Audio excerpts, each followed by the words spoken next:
Strong সংঘাতে বাড়তি নিরাপত্তা, স্ট্রং রুমে আরো কড়া কমিশন। এবার স্ট্রং রুমের বাইরে 24 ঘন্টা আধিকারিক মোতায়েন। কথা বলবো সোমরাজ আমাদের প্রতিনিধির সঙ্গে। সোমরাজ, কি ছবি দেখছো? দেখো, স্ট্রং রুমের নিরাপত্তা আরো বাড়ানো হচ্ছে। রাজ্যের মুখ্য নির্বাচনী আধিকারিক মনোজ কুমার আগরওয়াল কিছুক্ষণ আগে আমাদের জানিয়েছেন যে স্ট্রং রুমের বাইরে এবার 24 ঘন্টা ব্যাপী নির্বাচন কমিশনের আধিকারিক থাকবেন।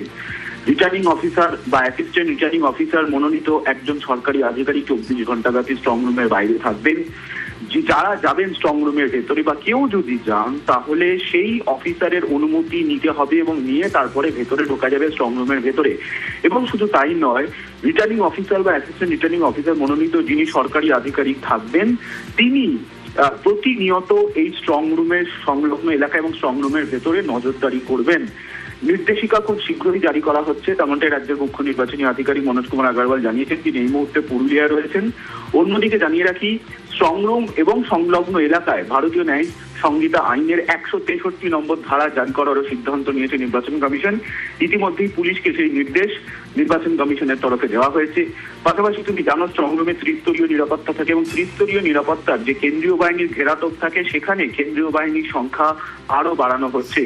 রাজ্যের মুখ্য নির্বাচনী আধিকারিক জানিয়েছেন, স্ট্রং রুমের নিরাপত্তার জন্যই এই পদক্ষেপগুলি করা হচ্ছে এবং এই পদক্ষেপগুলি ইতিমধ্যেই কার্যকরী করার প্রক্রিয়াও শুরু হয়ে গিয়েছে। অর্থাৎ স্ট্রং রুমের নিরাপত্তা নিয়ে বারবার যে অভিযোগ উঠে আসছিল, সেখানে এই সিদ্ধান্তই নেওয়া হলো যে স্ট্রং রুমের বাইরে একজন করে আধিকারিক, রিটার্নিং অফিসার বা অ্যাসিস্ট্যান্ট রিটার্নিং অফিসার মনোনীত সরকারি আধিকারিক তিনি থাকবেন।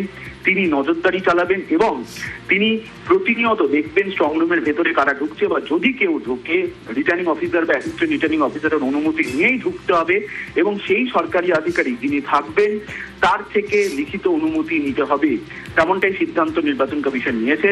এই নির্দেশিকা খুব শীঘ্রই কার্যকরী করা হচ্ছে, তার প্রক্রিয়াও শুরু হয়ে গেছে, তেমনটাই জানিয়েছেন রাজ্যের মুখ্য নির্বাচনী আধিকারিক। ধন্যবাদ সোমরাজ।